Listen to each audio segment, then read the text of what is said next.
Self Heena. Welcome to my YouTube channel keep learning. कैसे हैं आप सब लोग? आई होप आप सब बढ़िया होंगे। जैसा कि हमारा मध्यकालीन भारत का इतिहास चल रहा था, उसमें हम अपना मध्यकालीन भारत जो है उसको कवर कर चुके हैं। आज के इस वीडियो में हम पढ़ेंगे सूफी आंदोलन के बारे में। जब हम मध्यकालीन भारत के विषय में पढ़ रहे थे, मध्यकालीन इतिहास के बारे में पढ़ रहे थे, तब हमने पढ़ा था कि मध्यकालीन भारत में क्या था कि राजनीतिक क्षेत्र में जो हमारी जो सत्ता थी वो दो भागों में विभक्त हो गई थी, सल्तनत काल और मुगल काल। उसी प्रकार से धर्म के क्षेत्र में कुछ नए आंदोलन उभर कर आए, जिन्होंने क्या करा, समाज में फैल रही कुरीतियों तथा जो कुप्रथाएं थी उनके ऊपर प्रहार किया और उन्हें खत्म करने का प्रयास किया। तो इन आंदोलनों में सूफी आंदोलन और भक्ति आंदोलन के विषय में हम पढ़ेंगे। सूफी आंदोलन इस्लाम धर्म में, जब इस्लाम धर्म का ईरान और इराक के क्षेत्र में प्रचार प्रसार होना आरंभ हुआ, तो उस समय क्या था कि इस धर्म में बहुत सारी कुप्रथाएं विकसित हो गई। उन कुप्रथाओं को खत्म करने के लिए, उनका दमन करने के लिए कुछ आंदोलन उभर कर सामने आए। जो इस्लाम धर्म में जो आंदोलन स्टार्ट हुआ वो था सूफी आंदोलन।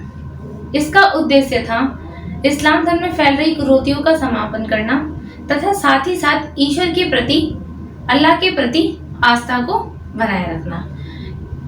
इसके लिए इन्होंने जो मार्ग को चुना वह था कि संगीत, नृत्य आदि के माध्यम से अल्लाह में अपनी रुचि को बनाए रखना, ईश्वर में विश्वास करना। तो आज हम पढ़ेंगे सूफी आंदोलन के विषय में। तो जो सूफी आंदोलन है, इसमें हम पहले कुछ शब्द पढ़ लेते हैं जो कि इम्पोर्टेंट है, कई बार पेपर में पूछ ले जाते हैं। सबसे पहले हम पढ़ेंगे सूफी शब्द की उत्पत्ति। जो सूफी शब्द है, इसका अर्थ है, इसकी उत्पत्ति जो हुई है वो हुई है सफा शब्द से। और जो सफा है इसका अर्थ है पवित्रता। पवित्रता यानी कि मन की पवित्रता, मन को पवित्र करके ईश्वर में लगाना, ईश्वर में अपनी आस्था उत्पन्न करना, यही क्या था? सफा था। खानका, जो सूफी संत हुए उनका जो निवास स्थान था उसको खानका के नाम से जाना गया। सूफी संतों ने जहाँ पर निवास करा, जहाँ पर उनकी दरगाहें बनाई गई, उनको क्या कहा गया? खानका के नाम से जाना गया। तीसरा है हमारा समा। सूफी संत संगीत और नृत्य के माध्यम से क्या है? ईश्वर से अपनी आस्था को बनाए रखते थे। मतलब ये अपना भगवान में लीन होने के लिए, प्रभु में लीन होने के लिए किसका सहारा लेते थे? नृत्य का और संगीत का इन्होंने सहारा लिया। तो इसको क्या कहा गया? समा कहा गया।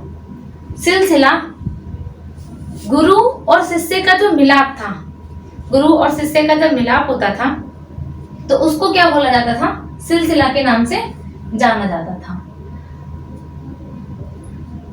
जो सूफी संप्रदाय हैं वो टोटल 12 माने गए हैं।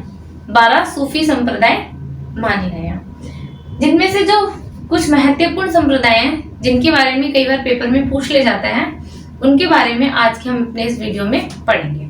तो सबसे पहले हम स्टार्ट करते हैं अपना चिश्ती संप्रदाय। चिश्ती संप्रदाय ये सबसे ज्यादा इंपॉर्टेंट यही संप्रदाय है। ज्यादातर क्वेश्चन इसी संप्रदाय से पूछे जाते हैं। तो चिश्ती जो संप्रदाय है, इसके जो संस्थापक थे वो कौन थे? अब्दुल चिश्ती थे। इसकी जो स्थापना करी थी चिश्ती संप्रदाय की, वो किसने की थी? अब्दुल चिश्ती ने। अब्दुल चिश्ती के द्वारा जिस संप्रदाय की स्थापना की गई उसका नाम क्या था? चिश्ती संप्रदाय।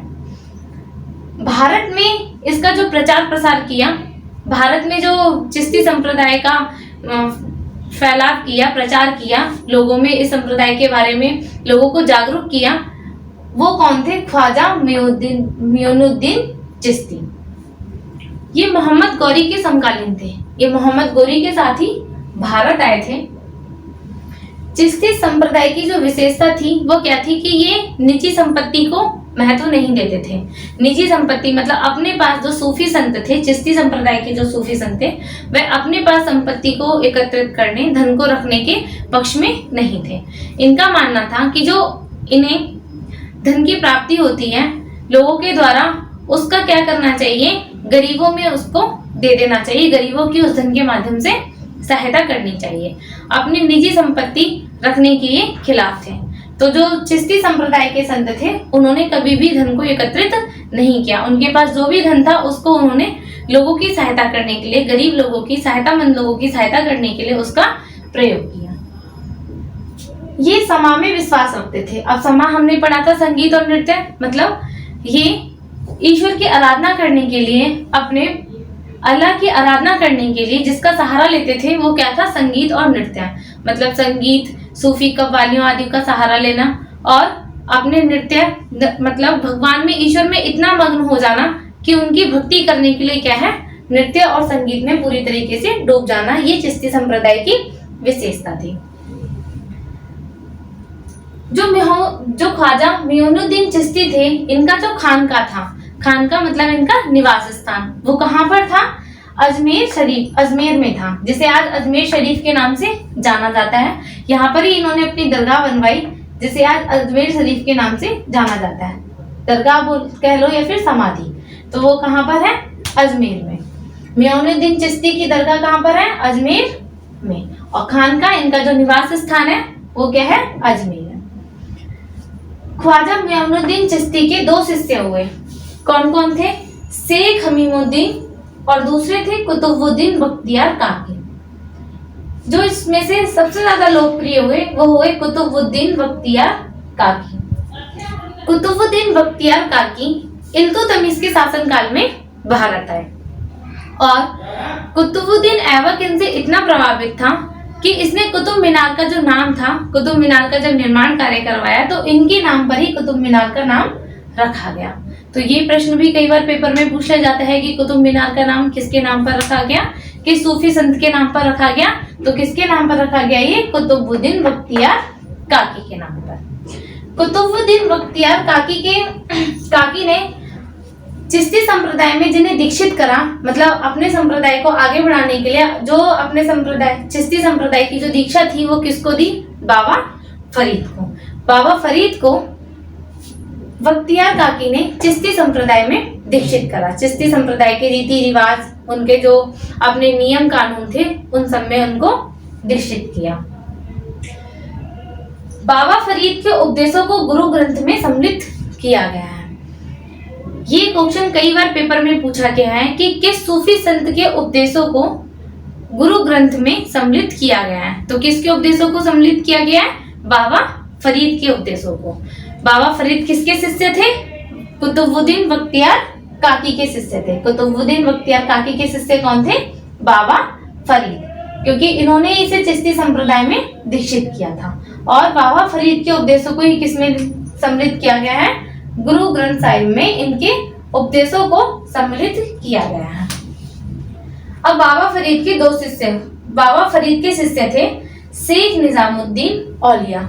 शेख निजामुद्दीन औलिया के बारे में आपने पहले भी पढ़ा है, जब हम ग्यासुद्दीन तुगलक के बारे में पढ़ रहे थे तब हमने पढ़ा था शेख निजामुद्दीन औलिया के बारे में। इनके बारे में एक स्टेटमेंट था कि ये लाइन किसने कही थी कि दिल्ली अभी दूर है। तो ये स्टेटमेंट जो है ग्यासुद्दीन बिन तुगलक के बारे में किसने कहा था, ये निजामुद्दीन औलिया ने कहा था। वह ये था कि ग्यासुद्दीन बिन तुगलक जब बंगाल विजय के बाद भारत वापस लौट रहा था, दिल्ली वापस लौट रहा था, तो इसने दिल्ली में, यहाँ पर इनकी दरगाह थी दिल्ली में निजामुद्दीन औलिया की, इन्होंने इनको संदेश भिजवा दिया ग्यासुद्दीन तुगलक ने कि आप मेरे दिल्ली पहुंचने से पहले क्या है, दिल्ली से चले जाइए। निजामुद्दीन औलिया को इन्होंने संदेश भिजवाया ग्यासुद्दीन ने कि दिल्ली में पहुंचो, उससे पहले ही क्या है, आप दिल्ली छोड़कर चले जाइए। तो इस बात के जवाब में शेख निजामुद्दीन औलिया ने कहा था कि हुजूर अभी दिल्ली दूर है, कि पहले आप दिल्ली पहुंच तो जाइए, तभी तो अभी आपके लिए तो दिल्ली दूर है। तो तभी ये होता है कि बंगाल में ही उनकी क्या है, मृत्यु हो जाती है। तो ये स्टेटमेंट भी कई बार पूछ लिया जाता है कि दिल्ली अभी दूर है, ये बात किसने कही थी और किसके लिए कही थी। तो निजामुद्दीन औलिया ने ये बात कही थी और किसके लिए कही थी, ग्यासुद्दीन तुगलक के बारे में कहा था। ग्यासुद्दीन तुगलक के लिए ये बात कही गई थी। शेख निजामुद्दीन औलिया की जो दरगाह है वो कहाँ पर है, दिल्ली में है। दिल्ली में निजामुद्दीन नामक एक जगह है, वहां पर इनकी दरगाह है निजामुद्दीन औलिया की। सबसे ज्यादा चिश्ती संप्रदाय में सबसे ज्यादा लोकप्रिय जो हुए वो कौन हुए? शेख निजामुद्दीन औलिया हुए। इनके जो शिष्य थे वो थे शेख नासिरुद्दीन चिराग। इनका भी जो खानका था वो कहाँ पर था? दिल्ली में। ये शेख निजामुद्दीन के शिष्य थे, कौन थे? शेख नासिरुद्दीन चिराग। और इनका जो खानका है शेख नासिरुद्दीन चिराग का खानका वो कहाँ पर है? दिल्ली में इनका खानका है। मैं यहाँ पर दिल्ली छोटा सा लिख देती हूँ ताकि आप लोगों को याद रहे। चिश्ती संप्रदाय के जो अंतिम संत हुए वो कौन हुए? शेख सलीम चिश्ती। शेख सलीम चिश्ती के बारे में भी हमने पढ़ा था जब हम अकबर के बारे में पढ़ रहे थे कि अकबर के जब कोई संतान नहीं थी तो वो शेख सलीम चिश्ती के दरबार में गए, उनके पास गए, उनकी दरगाह में गए, वहां पर गए और उन्होंने उनसे मन्नत मांगी, जिसके बाद उन्हें पुत्र की प्राप्ति हुई और जिसका नाम उन्होंने क्या रखा था? सलीम रखा था। इन्हीं के नाम पर इन्होंने उनका नाम सलीम रखा था। तो शेख सलीम चिश्ती सबसे चिश्ती संप्रदाय के जो अंतिम संत थे वो कौन थे? शेख सलीम चिश्ती। और ये किसके समकालीन थे? अकबर के समकालीन थे। इनका खानका कहाँ पर था? फतेहपुर सीकरी में सलीम शेख चिश्ती का खानका था। चिश्ती संप्रदाय ने बहुत से हिंदू रीति रिवाजों को अपना लिया था। चिश्ती संप्रदाय में जो सबसे ज्यादा लोकप्रिय हुए वो कौन हुए? शेख निजामुद्दीन औलिया। इनके बारे में जरूर याद रखना है। शेख निजामुद्दीन औलिया, इनका जो खानका है वो कहाँ पर है? दिल्ली में है। और इन्होंने गयासुद्दीन तुगलक के बारे में ये कहा था कि हुजूर दिल्ली अभी दूर है। तो ये था हमारा चिश्ती संप्रदाय। अब हम पढ़ते हैं दूसरा संप्रदाय जिसका नाम क्या है? सोहरावर्दी संप्रदाय। सोहरावर्दी संप्रदाय जो है इसके संस्थापक थे शिहाबुद्दीन सोहरावर्दी। इसके संस्थापक कौन थे? शिहाबुद्दीन सोहरावर्दी। शिहाबुद्दीन सोहरावर्दी ने जिस संप्रदाय की स्थापना करी वो किस नाम से जाना जाता है? सोहरावर्दी संप्रदाय। भारत में जो इसका प्रचार प्रसार था वो किसके द्वारा किया गया? सोहरावर्दी संप्रदाय का प्रचार प्रसार बहाउद्दीन जकारिया के द्वारा भारत में इसका प्रचार प्रसार किया गया। इस संप्रदाय का जो ज्यादातर प्रचार प्रसार था वो भारत के पश्चिम उत्तरी भाग में किया गया। सबसे ज्यादा जो इसका क्षेत्र देखने के लिए मिलता है, इसका जो प्रभावी क्षेत्र देखने के लिए मिलता है इस संप्रदाय का, वो कौन सा क्षेत्र था? भारत का पश्चिमी उत्तरी क्षेत्र। जैसे कि उस समय में वो कहां पर था? पाकिस्तान, सिंध प्रांत ये थे। तो इनका जो खानका था वो कहां पर था? मुल्तान में था। अधिकतम प्रचार प्रसार भारत के पश्चिमी उत्तरी भागों में इस संप्रदाय का हुआ। सोहरावर्दी संप्रदाय का प्रचार प्रसार कहां पर हुआ? भारत के पश्चिमी उत्तरी भागों में। यहाँ पे सिंध प्रांत लिख देती हूँ मैं। सिंध प्रांत इसका प्रभावी क्षेत्र था।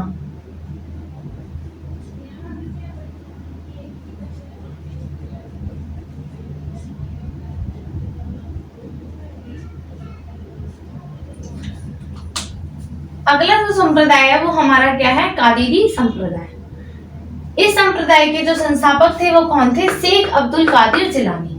शेख अब्दुल कादिर जिलानी ने जिस संप्रदाय की स्थापना करी वो कौन सा संप्रदाय था? कादिर संप्रदाय। भारत में इस संप्रदाय का जो प्रचार प्रसार किया वो किसके द्वारा किया गया? सैयद मोहम्मदीन जिलानी के द्वारा। सैयद मोहम्मदीन जिलानी ने भारत में कादरी संप्रदाय का प्रचार प्रसार किया, इस संप्रदाय को जनता लोगों तक पहुंचाया। सिकंदर लोदी इस संप्रदाय के ही शिष्य थे। सिकंदर लोदी कौन से संप्रदाय के शिष्य थे? कादिर संप्रदाय। ये भी कई बार पूछ लिया जाता है कि सिकंदर लोदी किस संप्रदाय के शिष्य थे। तो ये हमें याद रखना है कि कौन सा संप्रदाय किसके समकालीन था और उसके जो महत्वपूर्ण जो लोग उससे जुड़े हुए थे, उस समय के जो शासक थे उनको भी हमें याद रखना है। जैसे अकबर के समय में पूछ लिया जाए कि कौन से सूफी संत थे, तो अकबर के समय में जो सूफी संत थे वो कौन थे?